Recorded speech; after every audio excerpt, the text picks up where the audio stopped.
আপনার কাছে যদি গোল্ড ফিশ থাকে এবং গোল্ড ফিশটা যদি খুব হেলদি থাকে এবং খুব ভালোভাবে অনেক দিন ধরে আপনার কাছে রয়েছে, এরপরে যদি আপনার মানে অন্য কোনো জায়গা থেকে মাছ আনতে হয়, গোল্ড ফিশ আনতে হয়, সেক্ষেত্রে কিন্তু আপনাকে একটু সতর্ক থাকতে হবে। কারণ আপনি যে সেলারের থেকে মাছগুলো নিয়েছিলেন, সেই সেলারের থেকে মাছ নেওয়ার পরে আপনার সেই মাছগুলো খুব ভালো রয়েছে, হেলদি রয়েছে।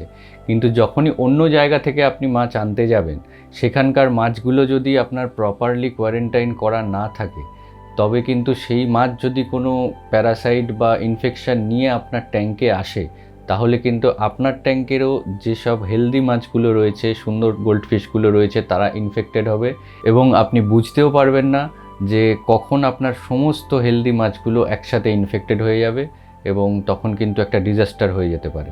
তো গোল্ড ফিশ কিপারদের জন্য এটা একটা টিপস বলতে পারেন। কিছু জায়গা আছে গোল্ড ফিশকে প্রপারলি কোয়ারেন্টাইন করে প্রপারভাবে ব্রিড করা হয়, আর কিছু জায়গায় কিন্তু নর্মাল পুকুরে গোল্ড ফিশ ব্রিড করা হয়। তো সেই জায়গার মাছ যদি আপনার ট্যাঙ্কে আসে, সেই মাছের পেটের মধ্যে নানা রকম সমস্যা কিন্তু থাকতে পারে। তো অন্য জায়গা থেকে বা একটা আননোন জায়গা থেকে, বিশেষ করে গোল্ড ফিশ নেওয়ার আগে, যে কোনো মাছ নেওয়ার আগেই একটু দেখে নেওয়া উচিত, কিন্তু গোল্ড ফিশের ক্ষেত্রে এটা বিশেষ প্রযোজ্য।